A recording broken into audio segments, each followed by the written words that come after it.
Et bonjour à tous, donc on est là pour faire une petite review d'un grand champion qui vient de faire top au CDF 2023. Donc je vais te laisser te présenter, nous expliquer un petit peu ton deck, pourquoi ce choix et tout, d'accord? Ça marche.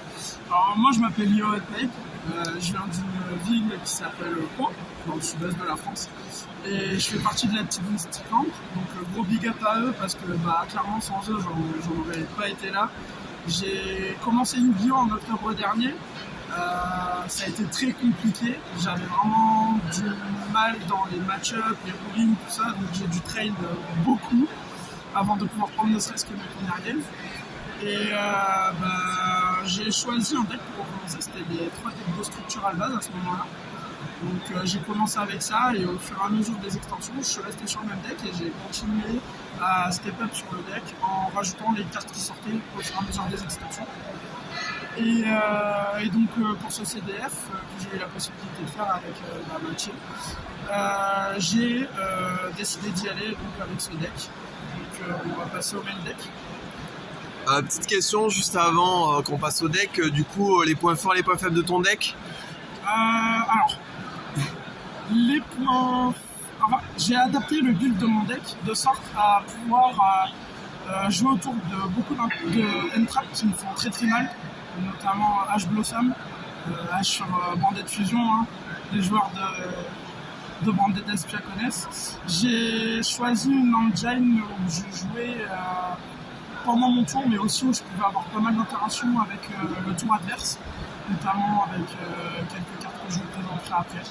Et voilà, c'était vraiment essayer de contrôle, soit que la personne se crache sur mon board en épuisant ses ressources et que moi je puisse redémarrer. Et de toute façon, Despia c'est un jeu où il faut savoir recycler aussi et pas crash sa main parce que sinon, au bout de 2 tours, on a pas. Ok, nickel. On va passer à ce qui intéresse le plus les joueurs, à savoir la decklist. Hein. Donc je vais me mettre en position pour voir les cartes et tu vas nous expliquer un petit peu pourquoi les choix. Ça marche. Alors dans un premier temps, j'ai joué 3 Albaz. Pourquoi 3? Parce qu'avec Cash Tira qui est présent dans la match-up, si on se les fait bannir, il nous en faut toujours pour résoudre les Banded Fusion et l'accès aux fusions Albaz. Ultimate du coup parce qu'ils sont meilleurs? En Ultimate parce que je les ai gagnés dans les OTS à ma boutique et c'est de la frappe. Et ils sont meilleurs surtout, c'est ça, ils sont meilleurs. Ils sont trop forts. Ensuite on va passer à la meilleure pote de Albaz, Cartésien. J'en joue 2 parce que on veut pouvoir l'utiliser pour faire grande guignol, setup des boards. C'est pas une brique, on te la tuto. Et 2 parce que si on en a déjà une au cimetière et qu'on la tuto avec par exemple une Branded Lust, dès qu'on a Albaz au cimetière, c'est une spé gratuite. Elle nous permet de faire passer l'effet de la fusion Lubellion. Si par exemple on se prend une perme dessus, on chain son effet et puis on résout tout et on se met vraiment Gucci.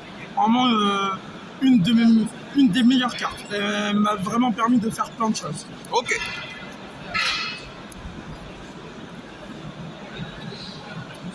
Ensuite, 2 monstres qui citent Albaz, donc tutorisable, lui qui prend le nom de Albaz quand il est dans le cimetière, qui permet de foolish une magie marquée ou piège pour setup des plays, qui en plus peut faire draw si on fait son effet de la main, donc une très bonne carte.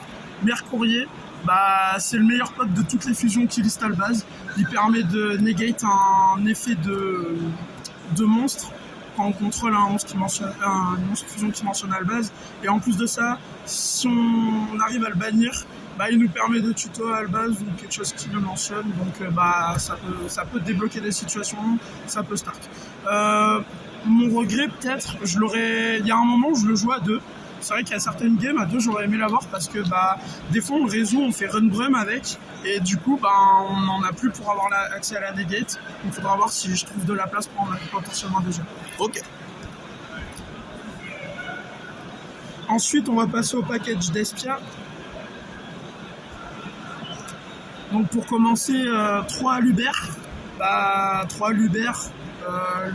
Cette carte est folle, c'est juste un starter du deck il permet de faire des loops incroyables, il a un effet que j'ai remarqué certains oubliés, mais pourtant qui n'est pas sous-estimé. Si on a une fusion qui quitte le cimetière, on peut le reborn et target pour negate Ouais, un monstre en face. c'est vraiment qui quitte le terrain, donc c'est ça qui est super fort, c'est que c'est negate, que ce soit en battle phase ou par un effet. Ouais, c'est super fort. Tu te prends Lightning Storm, tu te prends un Raigeki, il a un monstre, tu peux negate, tu remets ton Ça permet de repartir. C'est ça. Et en ultimate, parce que en ultimate, c'est toujours meilleur. C'est meilleur. Bientôt les branded fusion en ultimate en plus. Bientôt, on va aller les chercher. Pour continuer ce package d'espiage, je joue 3 one-up. Alors, les plus classiques, les 2 poteaux. Tragédie, starter du deck. x1, il m'a suffi largement. En plus, on peut le récupérer avec Branded in Red, donc voilà. Adlibitum, pareil, il permet de faire une loupe Gardien Chimère en respect Miroir Jade. Ça fait juste trop de plus. Je les ai tous les deux m'ont servi. J'en rentrerai pas plus parce que j'ai pas eu besoin de plus, notamment grâce à celle-là, la nouvelle qu'on a eue dans la dernière extension. Alors elle est vraiment forte. Le problème, c'est qu'on peut pas se baser vraiment sur elle tout le temps parce qu'elle a quand même que 1005 d'attaque def et en général les gens peuvent facilement norm un monstre la battle pour nous empêcher de récupérer des monstres fusion qui mentionnent Albaz au cimetière ou des Albaz ou quoi pour les respects. Par contre, elle permet de setup un board puisque par exemple si on a Cartésien en main, on va à la norme, on va envoyer Albaz au cimetière et puis Cartésien on pourra l'aspect. Du coup on va pouvoir quand même jouer et setup un petit board. Moi je l'aime beaucoup parce qu'elle force quand même à craquer des choses dessus. Je n'en jouerai pas plus, en one-off elle est très bien. Avant je jouais Dramaturge en plus, mais je voulais être à 40 et même si le monstre je le kiffe pour avoir des bodies en plus et taper fort, on peut pas toujours résoudre son effet de negate, donc ces 3 d'Espia là pour moi avec Alubert c'est les meilleurs. D'accord.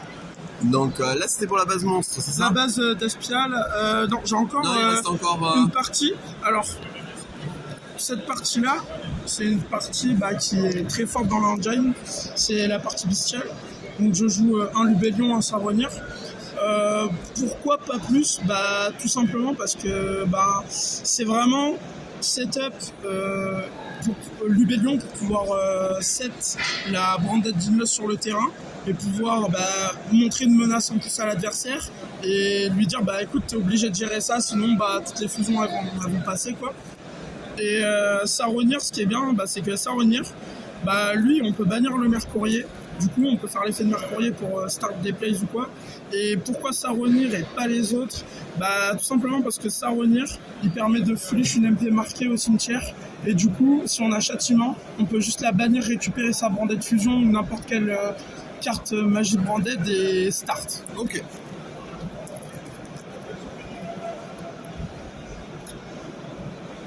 Ensuite, toujours dans les monstres, j'ai joué ce petit beau gosse en one-off, donc Magicien Sombre. Magicien Sombre parce que, mine de rien, avec les 2 bodies bestiales, Albaz lui-même, si on fait une fusion via Cartesia, en fait, il donne accès à Dragoon. Et Dragoon, en fait, est très fort si on arrive à setup un board où on fait Dragoon avant de jouer le play Branded.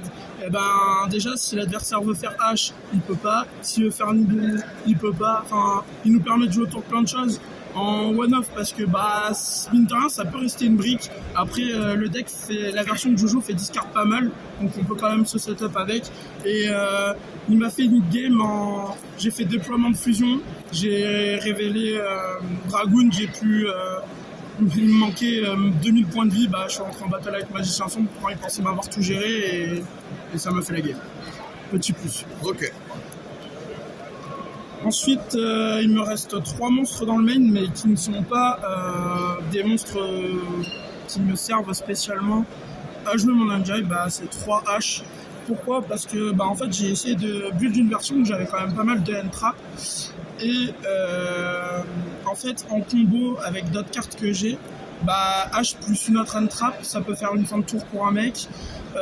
Si jamais on n'est pas convaincu, on peut side après à la 2 ou autre. Moi, perso, à chaque fois que je l'ai eu en main, bah, quand j'avais un mec qui faisait trop de prospect ou quoi, bah, c'était juste trop bien. Quoi. Ouais, c'est Gucci, c'est H quoi, dans les metagames. Il n'y a pas trop besoin de la présenter, c'est H et match-up miroir. Bah, si toi tu l'as en main et que l'adversaire là-bas, bah, t'es juste meilleur parce que bah, Branded Fusion. Du coup, on passe au corps deck et magie. On va passer aux magies. Alors, en magie, j'ai joué 3 déploiements de fusion. Bah, pareil, je jouais une version que j'ai appelée Turbo Poly, donc à base de super poly, les Cartesia qui font des poly, enfin beaucoup de poly. Et en fait, bah, celle-là me donne juste trop de target, c'est-à-dire que bah, si j'ai envie de setup un Dragoon parce que j'ai une Cartesia ou autre, bah, je vais pouvoir le spé du deck, du coup j'aurai la target. Avec Grand Guignol, je peux choper ma Cartesia. Et avec tous ceux qui listent Albaz, bah, je peux choper le BG Albaz et partir après sur des kings de board ou ce que je veux. Enfin, c'est trop fort. Ok.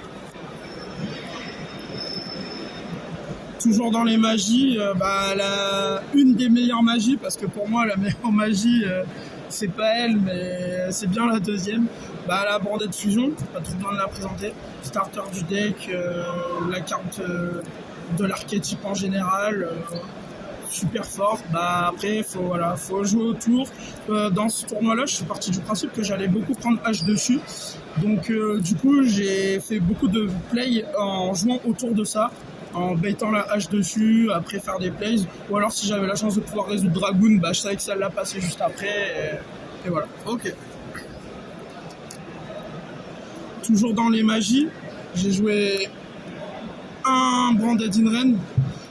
Branded in Red, bah pareil, elle marche en combo avec tous les Despia. Elle me permet de faire les chimères pendant les tours adverses pour gérer des boards. Elle me permet de en fait, faire juste n'importe quelle fusion. Et en combo avec Adlibitum, bah, si j'utilise Adlibitum plus Miroir Jade plus un autre, je fais chimère Adlibitum target Miroir Jade et je récupère mon Miroir Jade. Ok. Super fort. La meilleure one-off du deck, bah la perte. Bah celle qui te protège entre guillemets. Parce qu'on peut quand même prendre H sur Branded Fusion, mais par contre on peut pas annuler nos effets d'activation pour faire des fusions. Et la tuto, bah, ça permet d'extrapoler avec des Cartesia, ça permet d'aller chercher Albaz, ça permet d'aller chercher Mercourier. C'est vraiment cette carte. L'adversaire est obligé de la gérer, sinon derrière c'est vraiment compliqué. Ouais, trop de CA, trop de c'est ça. Ensuite, toujours en magie marquée, 3 openings. 3 openings, bah pareil, pas besoin de présenter. Starter du deck, un body sur le board, on n'a pas notre Alibert, on va chercher même avec elle, on peut même spec Quem en fait maintenant. Donc on peut setup une Quem et normal Uber après. Enfin, la carte est juste dingue. Effet dans le cimetière, si on va nous rasboard par exemple un Regeki ou quoi, bah juste tu la bannis et toutes tes fusions sont protégées, donc bah que demander de plus quoi. Ouais, c'est surtout que les gens oublient ce deuxième effet. Ouais. Et c'est assez surprenant des fois. Ils te Lightning Storm et t'es là, bon, ok, je bannis ma magie, c'est cool. Et celle-là m'a fait trop de game. Au grind, à tout, enfin, trop fort. En magie qui ne sont pas de mon archétype, je vais vous expliquer. J'ai joué 3 super poly.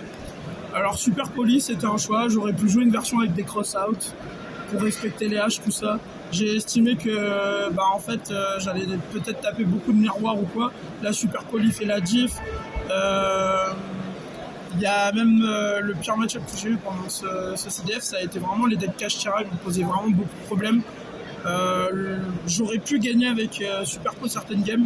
Le problème c'est que je manquais de plaques dans l'extra deck pour mettre la target une dragon, donc à revoir peut-être des choses dans l'extra deck.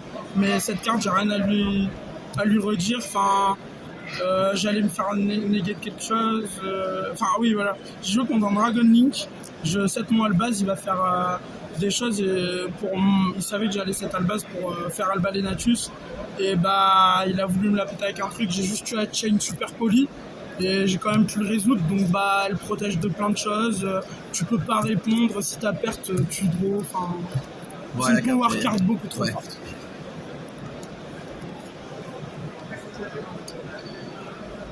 Ensuite, une one-off, mais une des meilleures. La meilleure. Rendez-la-nous à 3, s'il vous plaît. Non, je rigole. Vraiment une carte de dingus. Je l'ai vraiment pas eu beaucoup en main, mais les fois où je l'ai eu, je savais que je pouvais me permettre de pas jouer autour de H, parce que juste call by, et uniquement pour H. Le reste, on accepte. À la limite, suivant le match-up, des fois contre Kashira, c'est bien sur shifter. J'ai pris beaucoup de shifter et en fait les deux défaites que je fais en round de J1, en fait c'est Kashira où il a une main où en stand-by je prends shifter, je me mange H sur la brandée de fusion et une perme sur la Cartesia, donc en fait j'ai juste pas pu jouer en fait. Ouais. Donc voilà, ok, call by, on présente plus hein. Les 2 dernières magies que je joue, j'avais jamais joué la carte avant, à part sur Dueling Book. Et cette carte, elle me donne mon J2 en fait. Je set up un board, je suis à 4 invoques, je me dis si je prends Nibiru, j'ai perdu. Il avait fait une drôle pendant ma main, je fais TTT, je regarde sa main, je lui vire la carte. Et derrière, il a plus de 2 cartes en main, il peut pas jouer avec. Donc je l'étale, vraiment super forte. 3 effets, donc on est en dash de cartes, on a besoin d'un starter, toucher un truc en particulier, on peut tenter de les draw. On peut prendre le contrôle d'un monstre, même si on doit le rendre en une phase, ça peut donner un létal. Enfin, franchement, la carte est dingue. Ok. On va passer au piège. Ouais. Pour les pièges de l'archétype, je jouais que 2 pièges. Je jouais châtiment et je jouais bannissement du marqué. Bannissement du marqué, en fait, c'est pour rester cohérent avec le fait que je joue les 3 super pots. Cette carte, elle me dit juste target un Despia ou un monstre fusion de niveau 8 qui a été voilà. Je précise qu'il a été invoqué proprement. Ne vous amusez pas à target des fusions que vous avez envoyées via l'effet de Mirror Jade, ça marche pas. Mais tout simplement, me permet d'avoir le reborn d'un body ou reborn d'un Despia à faire effet. Et surtout derrière, c'est une super pot. Sans être obligé d'utiliser le monstre qu'on a target pour revive. Donc c'est toujours pareil, dans l'optique de creuser les ressources adverses, de gérer des boards. Et Despia, il y a un deck qui aime beaucoup jouer avec des cartes qui sont board breaker. Donc ça fait partie des board breakers pour moi. En go first, tu setup et puis voilà. Châtiment, c'est combo avec le Albion monstre normal.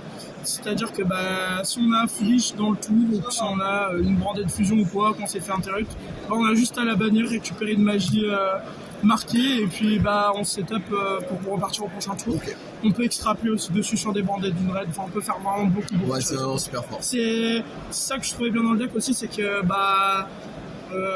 énormément de lignes de play dans Despia. Et pour moi, un bon joueur Despia, il gagne son miroir à partir du moment où il sait gérer ses ressources. Et Despia, de toute façon, c'est ça, c'est que t'es à la base, tu dois les recycler, tes fusions, c'est pareil, okay. Quand tu vas au drive. Et les 2 dernières? Et les 2 dernières qui ne sont pas de l'archétype, Imperm. C'est un peu tous les archétypes au final, Imperm. Imperm, c'est une générique. Je l'aime beaucoup avec H. Je préfère avoir H, donc 3 H de Imperm. Tout simplement parce qu'en principe une H, une Imperm, c'est soit une fin de tour, soit un très petit board. Ça force la personne à claquer des choses aussi quand on veut bait sur des moves suivants. Moi, elle m'a servi. C'est pas une carte qui est létale, mais c'est une bonne carte. Et puis en main deck, c'est bien. Et puis après, si ça fait pas l'affaire, on side. Et puis ça fait 2 places. Ça fait partie des free spots. J'avais quand même une version où j'avais pas mal de free spots dans le deck. Ok, donc là, on va passer à l'extra deck. Tu vas nous présenter l'extra deck? Allez, c'est parti. Je vais commencer avec les monstres de l'archétype. Donc un Runbrum, lui on peut le faire via Albaz plus Mercourier. Il est très fort pour gérer un monstre de l'extra deck adverse qui permet de negate et de boost une carte sur le terrain, pas forcément adverse, ça peut être pour récupérer des choses en main. Voilà. Effet très fort au cimetière, quand on a lui plus Albaz, si on l'a invoqué proprement, on peut respecter soit lui soit Albaz en bannissant l'autre. Et si on l'a pas invoqué proprement, qu'on l'a envoyé avec Mirror Jade, il permet quand même de respecter le Albaz, donc de pouvoir jouer au jeu. Ok. Ensuite, encore une one-off de l'archétype, le fameux Albanenatus. Bah, j'ai préféré le jouer parce que je me suis dit, on sait jamais, un Dragon Link, c'est vite arrivé. Et ben, chose faite, le Dragon Link est vite arrivé. Bah, Albalenatus, hein, il a géré tout le board tout seul. Et après, derrière, avec les extenders COTK. C'est pas uniquement pour ça, j'ai choisi de le prendre parce que bah, ça me permet d'avoir un effet au cimetière différent. Je peux tuto une magie branded, donc le tour d'après, c'est on continue, on creuse. La totale. Toujours dans l'archétype, les deux poteaux à deux, le Albion pour l'effet de miroir jade, pour faire la loupe qu'on a maintenant, l'envoyer au cimetière en spray Lubellion depuis le cimetière par-dessus. On a un effet gratuit, on a encore l'effet sur miroir jade. La carte permet de set la branded in red ou le bannissement. Elle permet aussi de prendre une branded fusion si on n'en a pas, c'est trop compliqué. On peut faire beaucoup de plays différents. C'est un des main beaters. C'est un des main beaters du deck, ouais. C'est ça. Et parce que Albion vient aussi Lubellion. Lubellion, je l'ai longtemps joué à deux, mais pareil, j'ai dû faire des choix, pas trop de place dans l'extra deck. Super monstre, en duo avec Cartesia, si on prend une paire, on fait une Cartesia, on résout la carte quand même. La carte est juste dingue, on en a vraiment besoin pour le grind, parce que c'est un peu la carte qui nous permet de récupérer des ressources dans le deck. Donc voilà. Avant la banlist, je le jouais à 2. J'ai pu le passer à 1 uniquement parce que Kashtira a pris un hit qui permettait de pas trop bannir les cartes de l'extra deck. Et Diablosis en fait. Diablosis, hein, un vrai diable comme on dit. Et donc à 1, ça suffisait amplement. Ok. Toujours dans l'archétype, le papa. Miroir Jade. Bon, il pense Starlight, mais il a fait le café. Miroir Jade, on bannit sans cibler, on ne présente plus. Tous les mecs qui disent on peut pas cibler, Miroir Jade, frère. Je pense que les gens qui regardent cette vidéo le connaissent. Ouais. C'est vraiment à la base du deck. Vraiment trop fort. Regeki en plus. Imeguchi. Ensuite, je les considère dans l'archétype, même si elle liste pas à la base. On va avoir le Grand Guignol. Le Grand Guignol, je l'ai beaucoup utilisé, Cartesia, hein, j'en joue 2 dans le deck, donc pas jouer Grand Guignol, c'est un peu débile quoi. Il permet de setup des plays, il peut spé depuis l'extra deck ou le main deck, un Despia ou un Dogma respectivement. Lui en combo avec une nouvelle carte que je vais vous montrer après qu'on a eu, en fait il apporte une negate. Okay. Et ça je kiffe. Et c'est lui qu'on utilise Fusion Deployment du coup pour aller chercher la Cartesia. Donc il est vraiment important, on va s'en passer. Elle, celle-là, nouvelle carte qu'on a eue, elle est traitée comme Despia. Donc en duo avec Grand Guignol, quand on le banne, on peut la spé. Et elle a dit quoi? En cost, elle fait gagner 500 d'attaque à tous les monstres. Et puis tu négates une carte en face. Ok. Facile. Facile. On n'a pas Baronne, mais on a Lulu ou Lilith. C'est Baronne à la maison. Quoi. Et en plus de ça, une fois n'est pas coutume, on a des effets en cimetière en fin de tour. Spé un magicien light qui a une attaque et une défense égale. Donc avec elle on peut spé la Quem, on peut spé Cartesia. Donc vraiment une super carte. À chaque fois que je l'ai résolu, ça m'a fini la game. Ok. Ensuite, on va passer au package d'Espia. Donc un Queretis. Queretis, il est trop fort. Il est trop fort.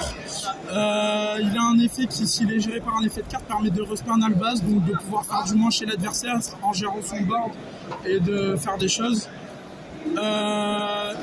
Si tu joues contre un match-up où la personne ne joue pas de monstre fusion, tu passes l'attaque de tout le monde à 0, tu battles, c'est létal. Okay. Voilà. Toujours dans le Despia, même s'il n'en a pas le nom. Attention. La carte du time. La carte du time, mais moi, au-delà du time, avoir un body en plus qu'on peut respect du cimetière, c'est sous condition, mais en fait c'est juste trop fort. Après, oui, c'est sûr, au time, des fois je suis à 7004, je finis sur un mascarade, le mec sait qu'il a perdu. Vraiment une bonne carte. La belle carte. C'est ça. Puis comme on a pas mal de Despia, elle mérite. Ouais. Ensuite, celle-ci. On présente plus la Chimera. Bah, elle m'a fait toutes les games contre les decks Bacro. Elle m'a fait des létales, elle m'a fait du plus parce que je draw aussi. Donc un body à 3003. Je joue pas la polymérisation, donc elle est targetable. Mais c'est vraiment fort et voilà. Ok, ouais, c'est la grosse target en gros, que si vous avez besoin de clean des boards, globalement ça. C'est ça. Ensuite, des targets à super pot, parce que j'en ai pas montré plus que ça. Donc Garura et Draco Stapelia. Ok, donc ça c'est les classiques. Voilà, les classiques. Lui peut terminer une game, lui ça te fait une negate. Okay. La seule qui m'a manqué, mais j'ai vraiment pas la place, c'est le Moondragon. Okay. Moondragon contre Kashara aurait pu me permettre peut-être de gagner une game ou deux. C'est pas létal, mais ça gère du board. Ok. C'est. Voilà. Ouais, là c'est des choix, plus de construction et de metagame, c'est ça, ouais, globalement. Draw une avec Garura peut-être, ça peut être cool aussi. Ok, ouais. On prend. Et la dernière, le pas la moindre. Le beau gosse. Le beau gosse, le Dragoon. Le Dragoon, on joue un magicien sombre en ultimate, donc Dragoon est encore meilleur. Il permet de passer des body à 4000, il pop, burn, il negate, donc il peut protéger ta bandée de fusion, il peut protéger de Nibiru. Ouais, il fait le café, il fait le thé. Il a été vraiment présent pour moi. C'est ton meilleur ami, ça a été ton meilleur ami du France, quoi. Avec ses potos, mais lui, vraiment MVP. J'ai une petite anecdote pour la vidéo sur Dragoon. Il y a un joueur qui disait que son effet n'était pas once per turn, le fait de negate, et que le pop-off du monstre c'était un effet rapide, voilà. Ok, il aurait été meilleur ce Dragoon là pour ton deck quand même. T'apprendras que tu pop pendant ton tour et que t'as qu'une negate par tour, mais. C'est dommage en vrai, t'aurais bien aimé avoir ce Dragoon là, non? Non, moi en fait j'aimerais juste que, y a un errata sur la Branded Lost qui dit que on peut pas prendre H, et là. Et là, je tape fort. Allez, le side maintenant? On va passer au side. Allez. Donc le side, c'est des choix personnels. 3 Arcandy. Alors celle-là, je l'ai beaucoup train, je l'ai joué au local, elle fait vraiment trop de choses. Le problème, c'est que quand je l'ai side, je l'ai pas touché. Donc, elle a pas pu me faire grand chose. Je n'ai pas pu la résoudre une seule fois. J'aurais kiffé parce que c'est vraiment une super carte. Nous, on prend Rivalry, mais on peut jouer autour d'Arcanby. Okay. Donc, vraiment trop fort. Ok. Ensuite, celle-là, on la présente plus. Elle est présente depuis vraiment un moment maintenant. La Evenly. Pareil. J'en ai pas vu. J'en ai pas vu la couleur. J'en ai pas résolu une seule. Je m'en suis mangé une, mais heureusement, elle a pas été létale. Et pareil, quand tu la résous, en principe, ça fait un board en moins à gérer. Et derrière, ouais, c'est une sacrée carte. C'est une sacrée carte. Hein. Ensuite, une carte qui m'a énormément servi, que j'ai kiffé, que j'ai pu dire que j'ai résolu parce que je l'ai eu en main. Le Cyclone. Les decks Bacro, les parfums anti-magie, les choses, les mecs sont là, ils ont touché leur side, ils sont contents. Toi, tu fais juste Cyclone et puis tu payes tes 1000 points, mais ça en vaut largement le coup, tu peux jouer. Ok. Ensuite, les kaiju. Les kaiju. Alors, le kaiju dans la version du jeu avec les super pro, ça peut être meilleur qu'une Kurikara. Maintenant, la Kurikara, si je l'avais eu contre Kashira, elle m'aurait permis de gérer plusieurs monstres sur le board. J'aurais pu jouer kaiju contre Kashira. Là, c'était vraiment pas dingue. Donc, à voir si je change de version.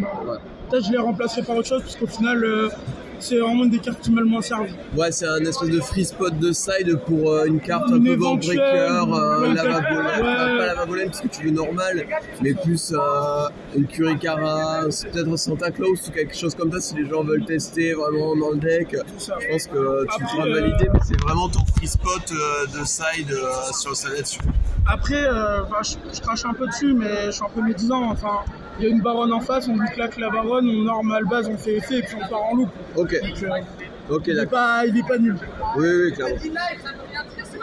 Et pour finir, la carte que j'avais main deck, parce qu'il y avait un deck Super Heavy Samurai et d'autres decks qui prenaient de rôle fort. Mais maintenant, avec la banlist qui arrivait juste avant CDF, j'ai préféré les avoir en side. quand je l'ai résolu, elle a fait juste stop le mec avec 7 ans à toi. Et pas dérangeant si j'en ai pas besoin parce qu'elle est dans mon site. Donc, bah nickel. Elle mérite sa place. Ok. Bon, merci pour la déclise du coup. Je vais être un petit dernier mot, peut-être un big up, quelque chose. Un gros big up à ma team. Merci, vraiment merci à eux parce que j'en serais pas là sans eux. Ça a été vraiment beaucoup de train, beaucoup de conseils, de la bienveillance. Le patron qui a pu venir au CDF, moi, c'est lui le patron. Ça m'a refait ma journée parce que j'étais vraiment pas bien. Et voilà. Merci à ma team, merci à Mathieu qui m'a offert ce joli tapis. Qui est avec mon deck et voilà. Bravo à toi, merci pour la vidéo et à bientôt pour d'autres vidéos sur Mystic Orb. Merci.